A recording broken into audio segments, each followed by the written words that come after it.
कल हमने सूची पर्यावरणम पाठ के 3 श्लोकों का अध्ययन किया, जिसके तीसरे श्लोक में हमने पढ़ा।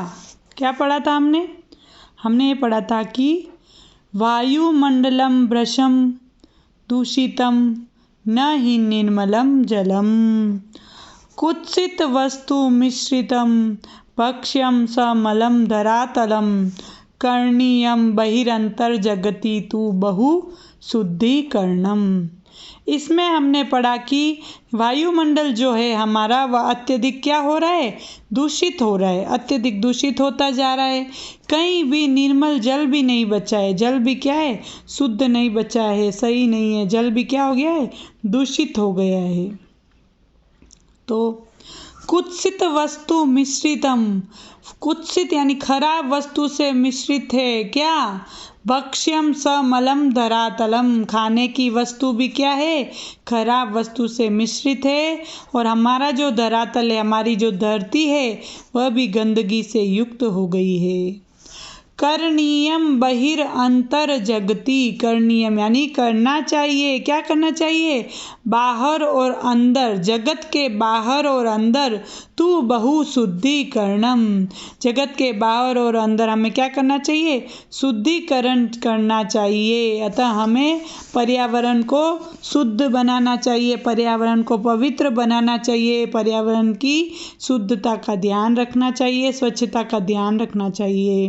अतः कवि यही कहना चाह रहा है कि हमें जो हमारे जो महानगर है, कितने महानगर है, 4, कौन कौन से हैं, मुंबई, कोलकाता, चेन्नई और दिल्ली, ये चारों महानगर में जितना चारों तरफ यातायात के साधनों से जो प्रदूषण की विभीषिका जितनी छा रही है, बढ़ रही है, उससे हमें बचने के लिए कवि बता रहे हैं कि हमें उससे दूर पर्यावरण की शरण में चले जाना चाहिए, जिससे कि हम इस विभीषिका से बच पाए और हम आनंद से हमारा जीवन जी सके। तो अब हमारा चौथा श्लोक है, कंचित कालम नय माम अस्मात् नगरात् बहु दूरम।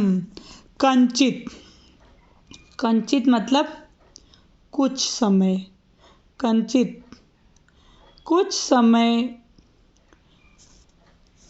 कंचित कालम कुछ, कालम यानी समय, नय यानी चले जाओ, ले जाओ।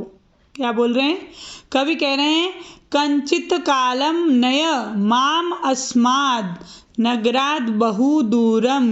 कवि कह रहा है कि कुछ समय के लिए, माम यानी मुझे, अस्मात नगरात इस नगर से बहुत दूर ले जाओ।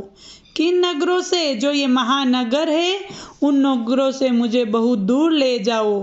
प्रपश्यामि ग्रामांते निर्जर नदी पय पूरम, मैं क्या देखना चाहता हूँ, प्रपश्यामि, प्रपश्यामि यानी मैं देखना चाहता हूँ, क्या देखना चाहता हूँ, ग्रामांते जो गांव के निकट, गांव के किनारे पर, गांव की सीमा पर, निर्जर यानी झरना, गांवों में तो झरना दिखाई देता है, नदी दिखाई देती, पय पूरम यानी तालाब, गांव के किनारे पर जो झरना, नदी, तालाब हैं उनको मैं देखना चाहता हूँ।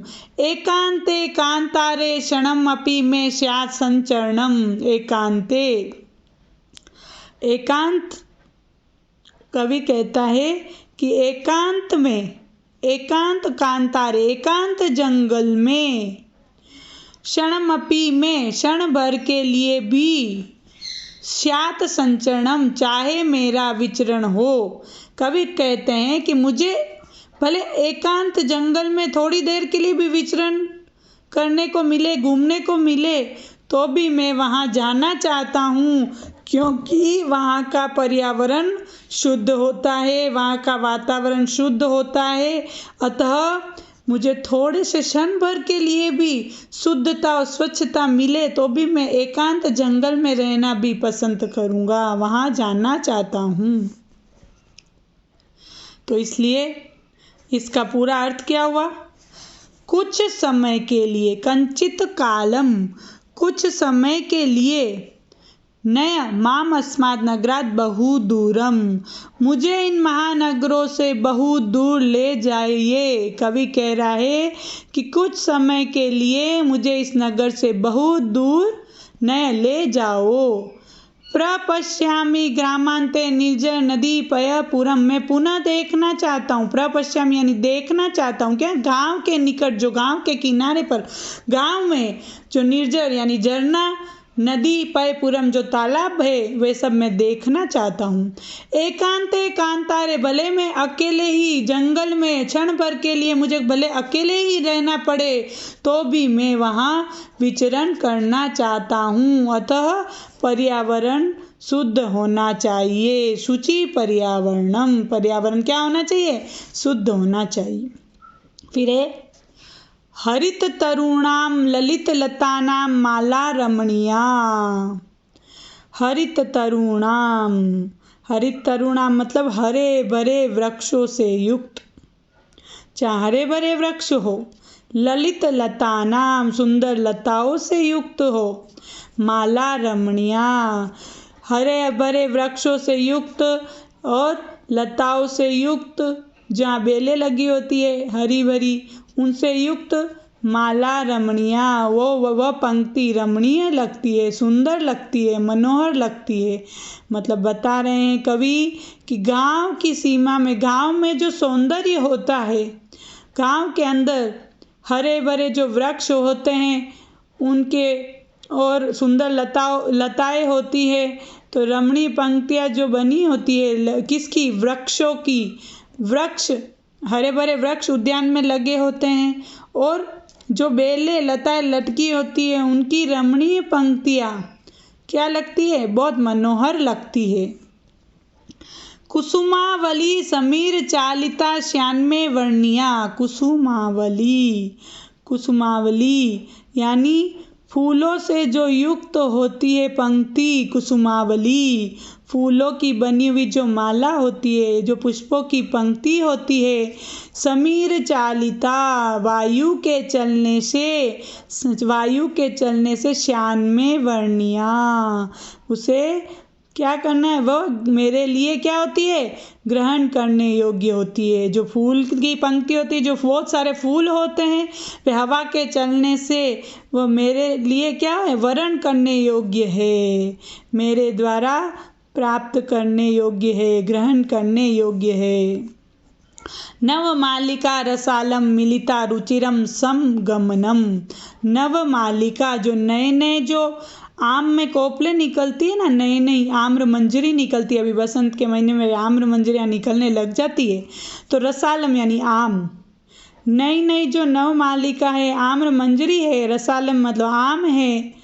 मिलिता रुचिरम समगमनम, मिलिता यानी मिल जाती है, रुचिरम यानी प्यार, रुचिरम यानी सुंदर, सुंदर तरीके से, संगमनम मिल जाती है। संगमनम बता रहे हैं कि जो आम की कोपले होती है, आम की मंजरी होती है, वह क्या हो जाती है? आम, रसालम, आम की मंजरियाँ आम के साथ मिल गई है। ऐसा लग रहा है आम की मंजरियाँ आम के साथ मिल गई है। रुचिरम समगमनम, उनका मिलना क्या होता है? बहुत सुंदर लगता है। शुचि पर्यावरण, पर्यावरण क्या होना चाहिए? स्वच्छ होना चाहिए। तो हरित तरुणाम ललित लतानाम माला रमणीया, कवि कहना चाहते हैं कि गांव की सीमा पर प्रकृति के सौंदर्य का वर्णन करते हुए कवि क्या कहते हैं? कवि कहते हैं कि हरे भरे वृक्षों की लता की और ललित लतानाम, सुंदर लताओं की रमणीय जो पंक्तियाँ है, वे पंक्तियाँ माला के रूप में लगती है। तथा क्या होता है? माला है मतलब एक पंक्ति है, हरे हरे वृक्षों की और लताओं की पंक्तियाँ में क्या लगती है? बहुत सुंदर लगती है। कुसुमावली समीर चालिता श्यान्मे वर्णिया। कुसुमावली कुसुमावली यानी फूलों की जो पंक्तियाँ होती है वे हवा से चलती हुई हमें ऐसी लगती है, हमारे वरण करने योग्य, ग्रहण करने योग्य होती है। तो हमें उनकी सुंदर सुंदर सुगंधित हवा भी महसूस होती रहती है। तो वैसी समीर चालित है, उस हवा से चलते हुए हवा से जो फूल हिलते हैं उससे जो खुशबू चारों तरफ फैल जाती है वह हमारे ग्रहण करने योग्य होती है। नव मालिका रसालम मिलिता रुचिरम संगमनम।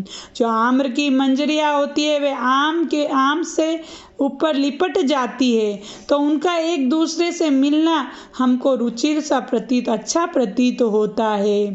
अतः हरे भरे वृक्षों की और सुंदर लताओं की रमणीय पंक्तियाँ तथा वायु से हिलती हुई पुष्पों की पंक्तियाँ मुझे ग्रहण करनी चाहिए, अर्थात इनकी शोभा देखनी चाहिए। आम मंजरी भी क्या करती है, आम मंजरी आम के साथ मिल गई है, उनका मिलना बहुत सुंदर है। अतः क्या होना चाहिए, पर्यावरण स्वच्छ होना चाहिए और वह यही एकमात्र कवि का आश्रय है कि पर्यावरण स्वच्छ बना रहे। अब अगला श्लोक है, अयि चल बंदो खग कुल कलरव गुंजित वन देशम। कवि क्या कहना चाह रहा है, कवि कहता है कि अयि चल बंदो, अरे बंधु, अरे मित्र, खग कुल कलरव गुंजित वन। खग कुल कलरव जो पक्षियों का कलरव है, पक्षियों के समूह की जो ध्वनि है से गुंजित वन प्रदेश, जो गुंजित वन प्रदेश है, गुंजायमान वन प्रदेश है, वहाँ पर अयि चल बंदो, अरे बंधु वहाँ चलो। कहाँ, जहाँ पर पक्षी अपना कलरव कर रहे हैं, पूरे पक्षियों का समूह मिलकर कलरव गुंजन कर रहा है, अपने गीत गा रहे हैं, वैसे वन प्रदेश में चलो। चल यानी चलो। पुर कलरव संभ्रमित जनेभ्यो धृत सुख संदेशम। पुर मतलब शहर, जो नगर का जो कलरव है, नगर में जो कलरव होता है, ध्वनि प्रदूषण हो रहा है, वह हमें क्या कर रहा है, संभ्रमित जनेभ्यो, हम लोगों को क्या कर रहा है, वह भ्रमित कर रहा है। क्या कर रहा है, भ्रमित।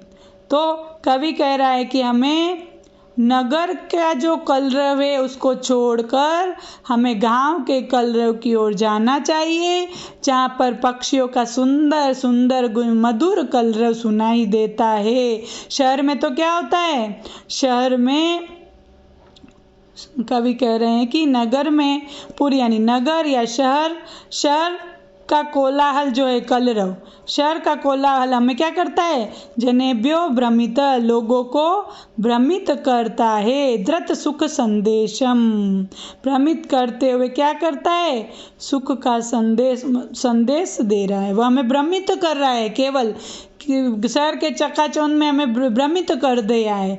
उससे ये कवि कह रहे हैं कि उसको छोड़कर हमें पक्षियों का जो कुल समूह द्वारा जो गुंजायमान जो सुंदर सुंदर ध्वनि मधुर कलरव सुनाई देता है, वहाँ पर चलो।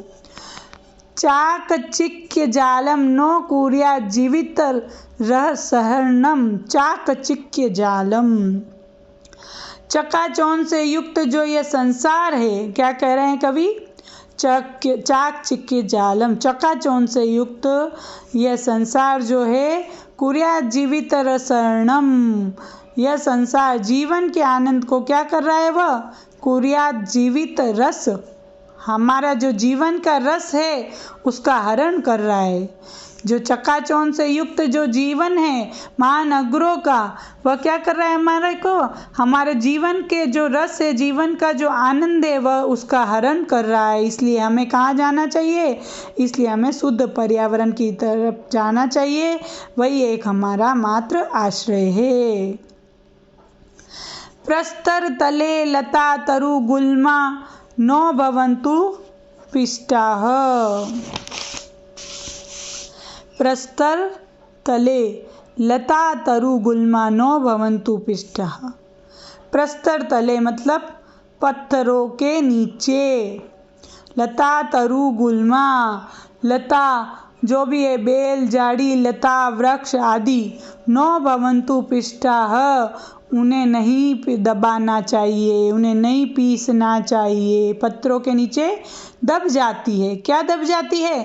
पत्थरों के नीचे लता, तरु, गुल्मा। लता यानी बेल, तरु यानी वृक्ष, गुल्मा यानी झाड़ी, जो पत्थरों के नीचे दब जाती है।